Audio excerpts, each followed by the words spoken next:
¿Hace cuántos años que está Y ahora el 22 de septiembre cumplimos 11 años. 11 años. Sí. ¿Y qué evaluación hace?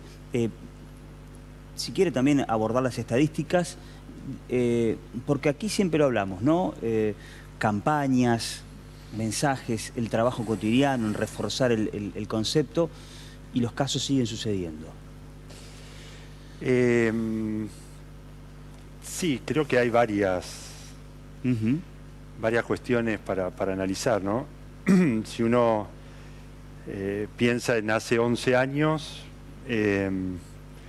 no se hablaba de política criminal, por ejemplo, en el sistema judicial, en el Poder Judicial de Entre Ríos, y se empezó desde el sistema acusatorio, porque todo esto empezó con la creación de las unidades, ¿no? Y allí hubo una postura, digamos, de la Procuración General, del Procurador, una decisión de política criminal precisamente de, bueno, nos interesan este tipo de delitos. Se creó una unidad, en aquel momento éramos 4 fiscales, hoy somos 10, más coordinación. Bien. Es decir, se duplicaron los recursos. Así que ahí ya hay una visibilización, diría, ya específica del Poder Judicial. Es poco tiempo igual, ¿no? 11 años. ¿O es mucho? Parece que pasó una vida, pero sí, si uno ve... Para el abordaje, digo. Sí, y ahí es donde uno advierte que lo estructural, lo social, bueno, va a llevar mucho, tomando lo que vos decías, ¿no? A nosotros, uno tiene la sensación, empezamos por 20, 25 denuncias, hoy estamos en el doble, por lo menos, en el doble o triple de condenas y juicios orales. ¿Eso en la provincia? En el departamento de Paraná y en la provincia. Sí. ¿Se duplicaron? Sí, por lo menos. Y todos los días se trabaja un montón de horas y así como hemos duplicado los fiscales, se ha multiplicado por 10 la cantidad de empleados. También tenemos muchísimos pasantes, por ejemplo, que una vez que entran a la unidad después no se quieren ir, a pesar de la temática. Y si habla con la jueza de familia, empezaron 3 o 4, ahora son 5 y hay proyectado un sexto juzgado para el año que viene. Y deben tener la misma cantidad de nuestras de denuncia o más.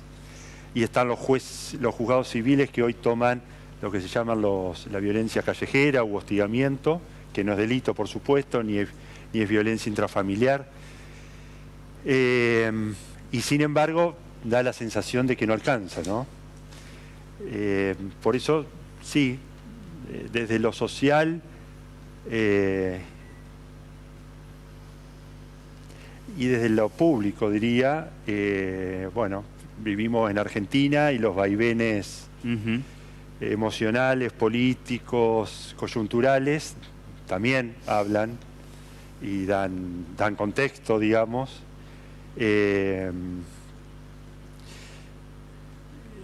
Y pensaba cuando venía para acá, ¿no? El fin de semana pasado hubo un episodio, digamos, por todo conocido en la provincia, actuamos de oficio, actuó la jueza de paz de Crespo, y después pasa lo que pasa en provincia de Buenos Aires.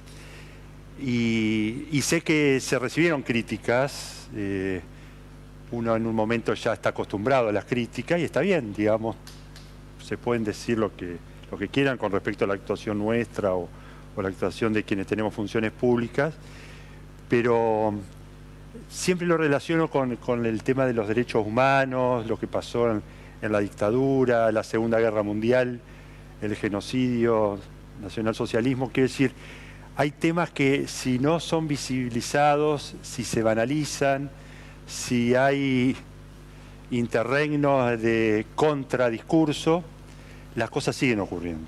Le entiendo. Entonces, la discontinuidad, digamos, en temas... deja lugar para que se meta. Sí. Corina, vamos. No, por allí preguntarle a Leandro cómo... ¿Qué es lo que están pensando que puede faltar en la labor institucional que ustedes realizan en el día a día para mejorar esta sensación de que siempre falta, digamos, esta idea de que la víctima es alguien que está llorando en el pasillo y que necesita un montón de cosas, que las va a pedir tal vez a un fiscal que no tiene ni los mínimos recursos como para poder abordar una situación recontra compleja que está, digamos, generalmente son familias que están atravesadas por múltiples situaciones. Entonces, ¿cómo pueden pensar ustedes en mejorar esta tarea que hacen, que es tremenda? Yo le contaba recién al compañero y es titánica. Que lo he dicho aquí muchas veces, he destacado el rol, digamos, de las fiscalías, de las unidades de género y demás, y el trabajo que hacen, y he dicho, me he referido a ese trabajo como una picadora de carne, digamos, una picadora de carne, porque es muy desgastante trabajar con situaciones en las cuales muchas veces no están los recursos y no se sabe qué hacer. ¿Cuál es tu mirada, digamos, al respecto? Sí, por supuesto que los recursos son un tema, pero siempre me he cuidado mucho de hablar de los recursos para no generar el efecto contrario, es decir, si voy a fiscalía no van a poder hacer casi nada. Porque lo cierto es que, así como te digo que tenemos el doble o casi el triple en algunos meses de denuncias, tenemos el doble o triple de sentencias condenatorias, muchas veces reconocimiento de las familias y de algunas víctimas, y esa nos retroalimenta permanentemente, lo hablamos mucho en el grupo de trabajo. Creo que hay cuestiones más estructurales, por eso digo, está la coyuntura, los discursos y los contradiscursos, pero está la cuestión estructural, por ejemplo, la educación, porque vos te cruzás con mujeres de 30, 50 años, 70 años que he entrevistado y he tenido causas, y resulta que hace 3 años se enteró lo que era la violencia de género. Y tenemos niñas, adolescentes que se enteran de lo que es un abuso sexual o intuitivamente te dicen, yo creía, o en la cámara Gesell, pero consolidan la idea cuando tienen una clase de educación sexual integral. Quiero decir con esto que hay distintos resortes del Estado que pueden hacer su trabajo parcial, como lo hacemos nosotros, lo puede hacer la escuela, la policía cuando llega en la moto y está la mujer golpeada y llega y podemos detener al violento. La salud cuando muchas veces nos reportan casos de abuso, de violencia, la pediatra, la ginecóloga.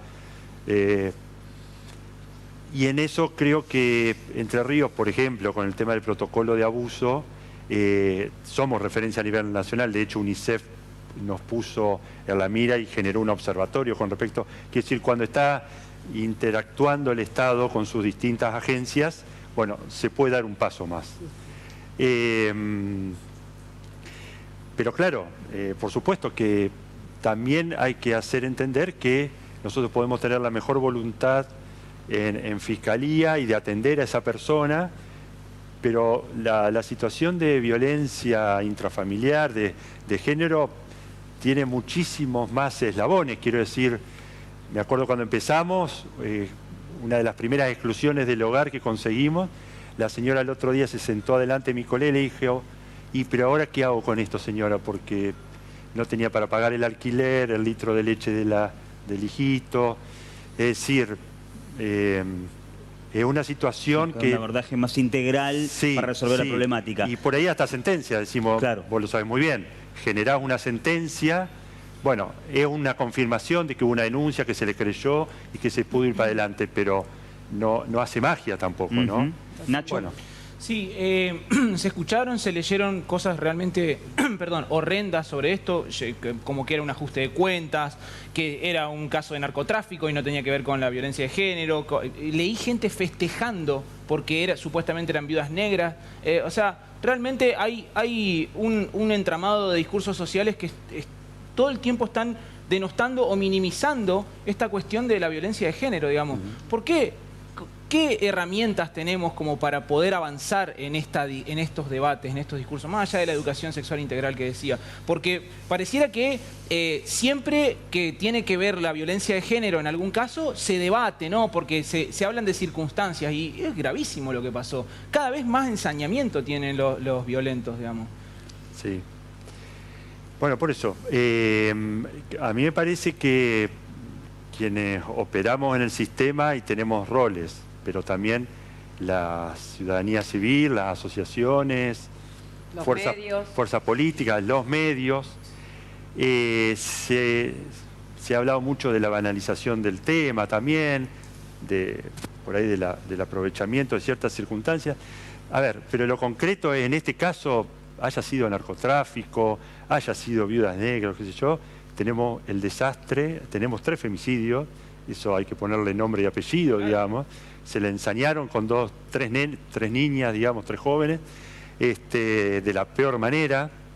Hay varios agravantes ahí en esos, primero por femicidio, después porque hubo varias personas aparentemente, por el ensañamiento que tuvieron. Tortura. Por una transmisión a través de redes sociales. Tortura, o sea, gente mirando cómo estaban asesinando a 3 mujeres. Sí, es pero yo creo que eso habla de, si hay otros temas en el medio, habla porque, así como recién decían, hay que entender también, por eso es importante, yo les agradezco estar acá, el tema de ustedes son especialistas, digamos, trabajan en los medios y en la comunicación hace mucho tiempo, hay que entender también la importancia que tiene la comunicación.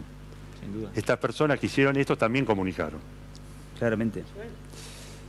Bueno, hay que contracomunicar también. Ana.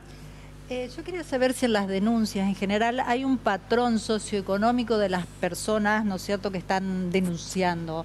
Si son personas más humildes, si hay...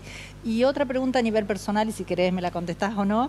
Yo escuchaba todo lo que estabas contando y decía, ¿cómo es cuando volvés a tu casa? ¿Cómo es tu vida emocional después de este trabajo con temas tan sensibles?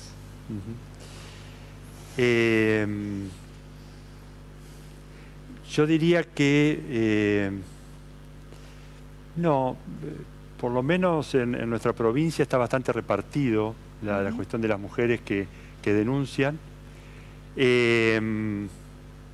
Actúa mucho la culpa, actúa mucho la vergüenza muchas veces, en algunos casos el statu quo, por supuesto.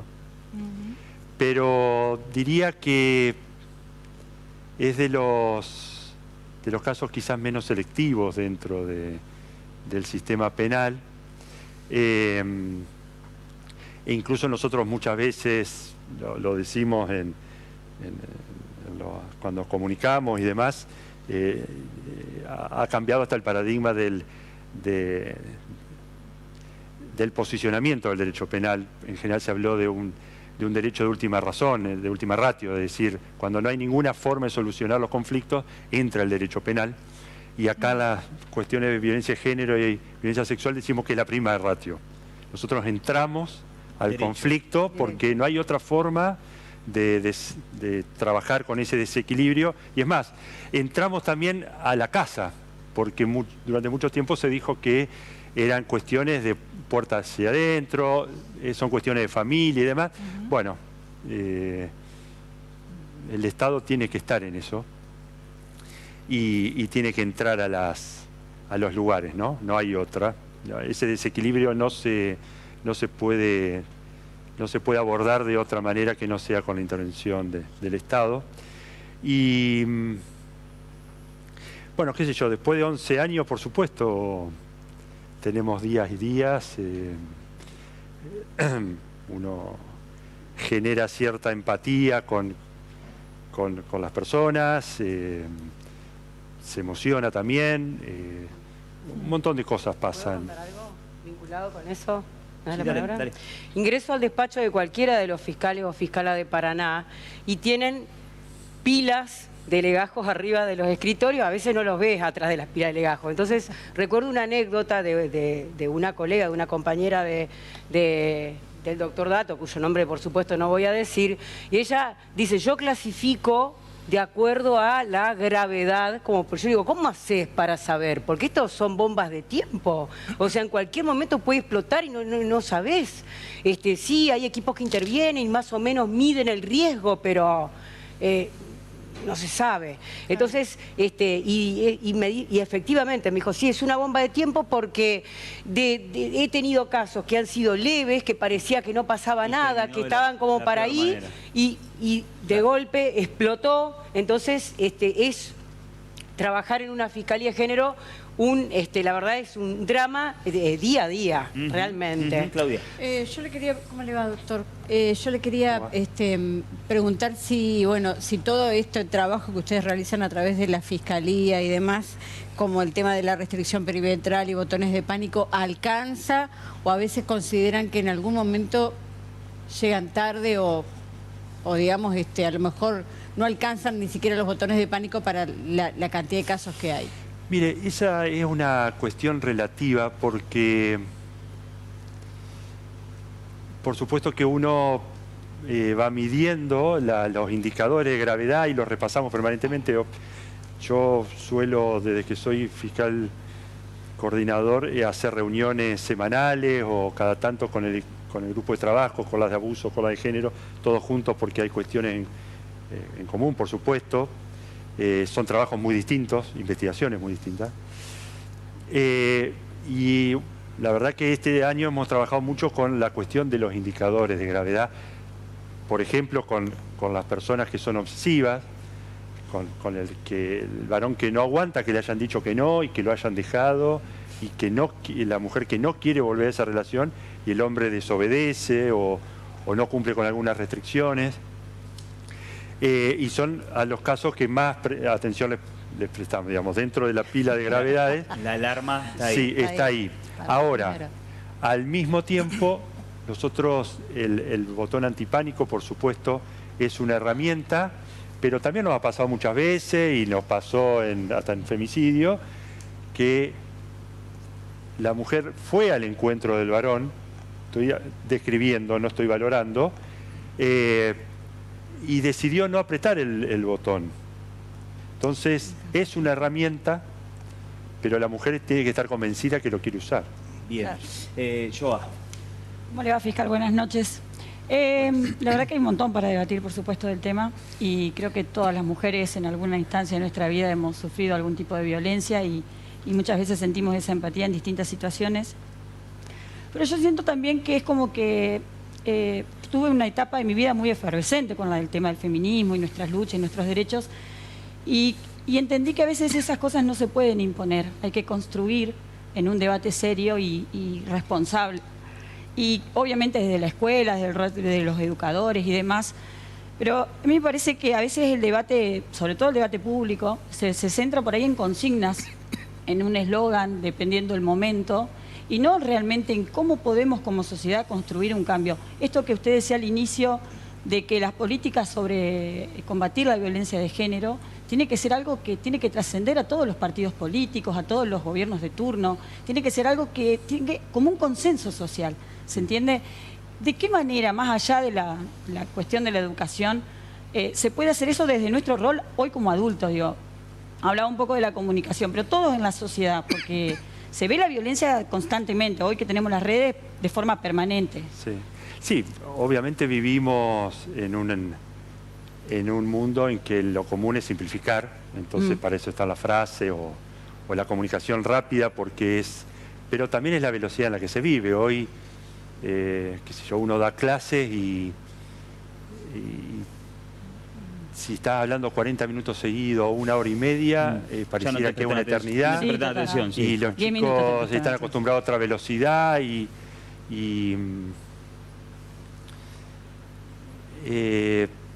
yo creo que sirve la comunicación, creo que, insisto, sirve la comunicación. Hay que ser lo más honesto posible, digamos, y creativos, creo.